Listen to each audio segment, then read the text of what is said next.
turns out that none of that was true. It wasn't until December of 2018 I actually sat down and had a conversation with a lot of these fine ladies and gentlemen over here, and it turns out that, yeah, they actually changed my mind. It was a little bit of a vicious, I guess, coming to terms with what I had done, but yeah, and then I, honestly, they had me convinced you couldn't even be right-wing and LGBT on the left.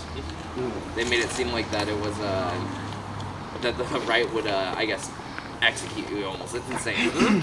But since then, I mean, originally I got involved with the movement to get Ted Wheeler to resign, which was started back in December of last year. Once that got going to a certain point, Antifa started coming out against us, and then I really saw we tried to work with left-wing groups to try and get the mayor to resign in Portland, but they turned on us, and then that's when I really saw Antifa for what it was. They viciously attacked me as well, January 20th, and that was, yeah. Inauguration Day in D.C.? No, January 20th of 2019. Oh, this year. Yes. What happened? So what happened with that was that we went on two sides to MLK March over in North Portland. The people I came in with, they had left early for some reason, so I was on my own. And then Antifa, they followed me about 3 blocks away. And first, I had a conversation with one who demasked himself. We had a conversation for a little bit before finally I remember he screamed "class traitor" at the top of his lungs, pulled out bear mace and started spraying me all over with it, and then they shoved me to the ground. I think there was 3 of them, but yeah. And then I had to fight my way out of that, but yeah. Yeah. Those were previous friends of yours? No, they were people, those 3 who attacked me, I had no idea who they were at that time. I still actually haven't seen them since. Interesting. And you've been happy with that transition? Like, that's such a big switch to be wearing a MAGA cap. Yeah, I know, right? Post Antifa. Yeah, I guess I really had before I started transitioning, I would consider myself a libertarian, and then I was I had people I had known for years, friends, family, people I'd gone to school with. They had me convinced that honestly you couldn't be LGBT and right wing. So it wasn't until I met these fine folks that it turns out that I found out that you could, and that was probably one of the best damn decisions I've ever made in my life, and I wouldn't be here if I hadn't have done that. So do you feel that Trump supports you as a trans person? I think so. It's you don't have to be out there about saying I support LGBT people, but I mean. You do know that the CDC is not even allowed to use the word transgender yet. That's fine. I mean, it's technically, fine for you if you're transgender, that the main health body is not allowed to even use the word transgender as if it doesn't even exist. That's fine because how does that support you? The medical condition that we have is actually called gender dysphoria. So you don't have to say transgender to know who we are. Before that, we were called, transsexual, and before that, something else entirely. So words change. It doesn't matter. I think it's more than that, though. I think it's more that he doesn't want any reference to gender dysphoria, transgender, no matter what word you call it by. There should be no mention of it that it even exists. Well, CDC isn't in medical terminology.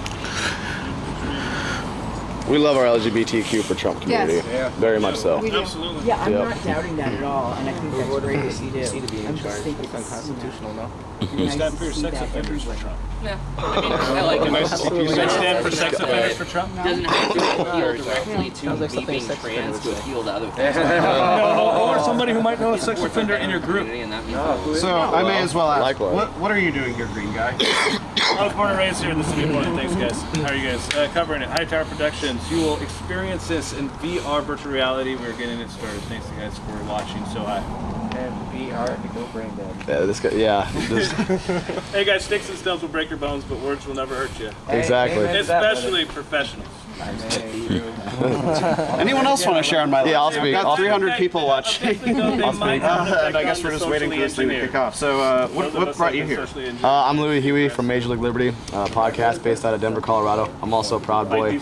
I came out here to use my First Amendment rights to peacefully assemble and stand against domestic terrorism.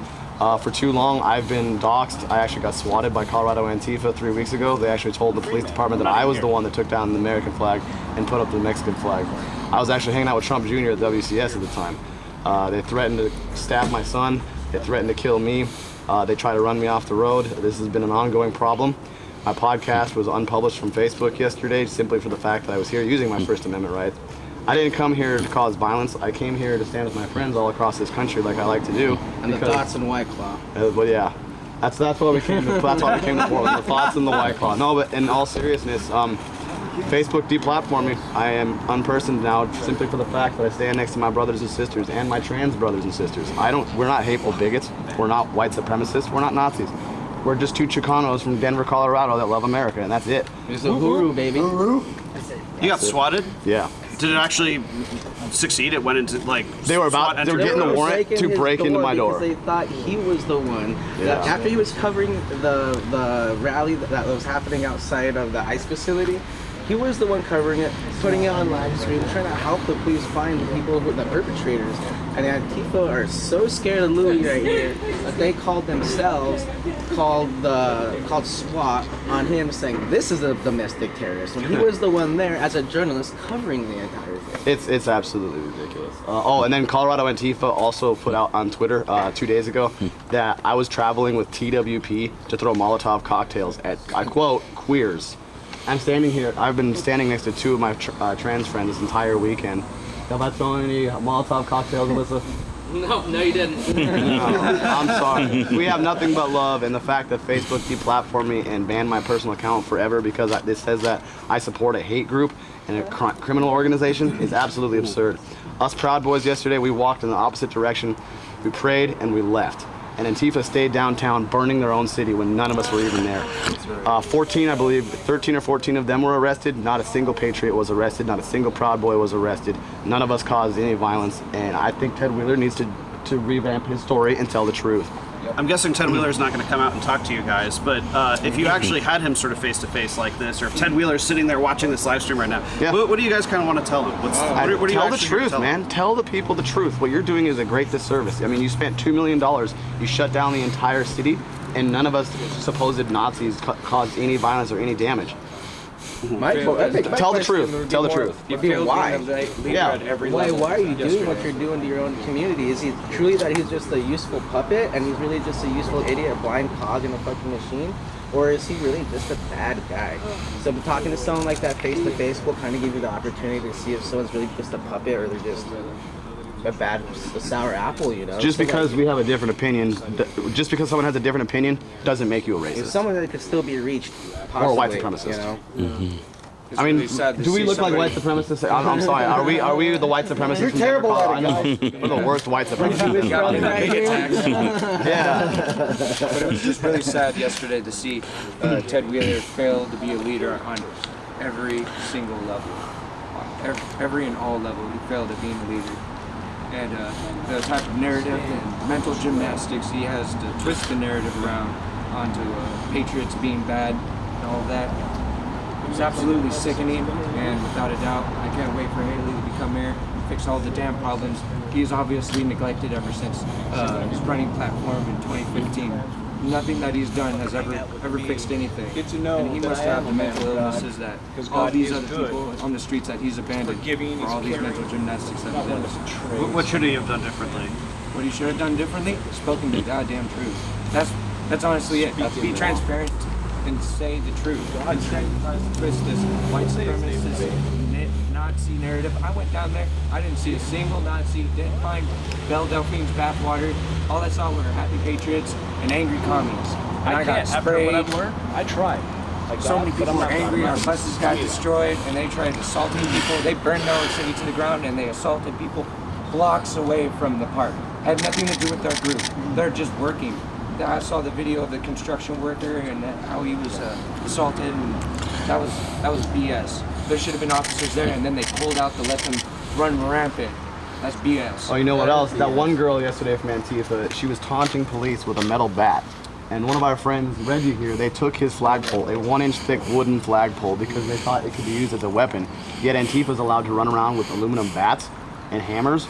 I mean, there's just too many inconsistencies. Yeah, Brandon had assaulting journalists. That was Yeah, not no, fair. what happened was with that was, I was literally with all these guys, and all of a sudden we're marching past Antifa with all their weapons, and they stopped these guys right over here and took their damn flagpoles, and all these Antifa were literally in riot gear with their batons.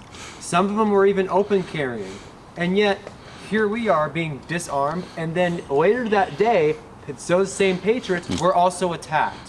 What in God's good name does that mean? Portland PD literally disarmed us, and then we get attacked for it? That is absolutely insane. I've never seen that before, ever. That's literal fascism right there. Changed my mind.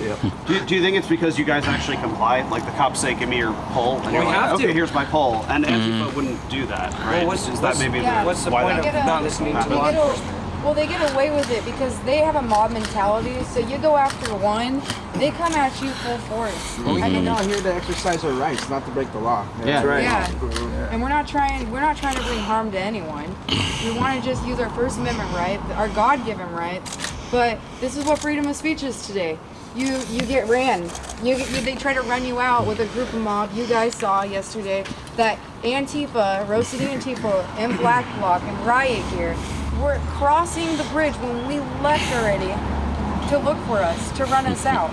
They were looking for violence. There was a man yesterday who Literally came- looking Yeah. for violence. Yes, Serious and they were, for violence. and they were, and you know, there was a man yesterday who, like, ran through the crowd because he wanted to fight my men over here. But my men were, our guys, were good people and walked away from it. And this man even attacked where Brandon Brown, who's a news media guy, right here, attacked him.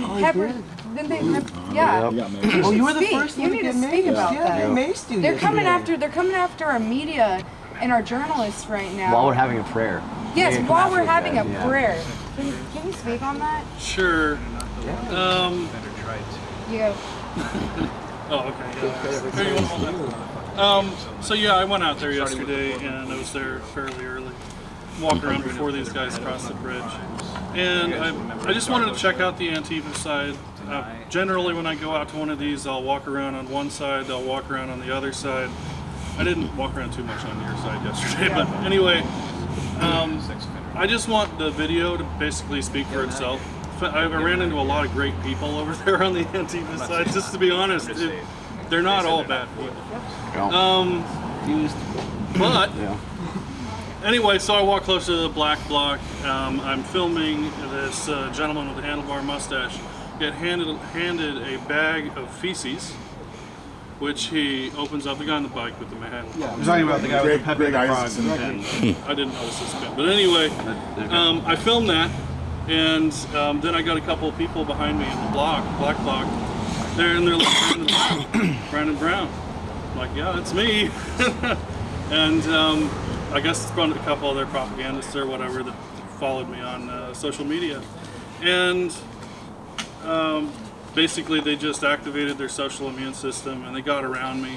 They got around me more and more. I tried to kind of skirt around, just so they can't surround me. And I'm backing up, and they're just getting more and more intense.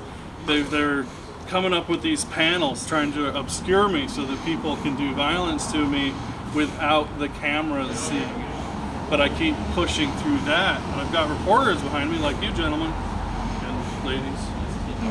Anyway, I came on right behind you after you got pepper sprayed, but I didn't see it. I was only trying to circle around and make the cloud boys over the water. Oh, okay. Yeah, and so I'm backing up, and they're just getting really aggressive, and you know, this guy keeps trying to take my camera the whole time, going to grab my camera. And this really good hippie Antifa woman is trying to de-escalate so bad, and I felt bad for her.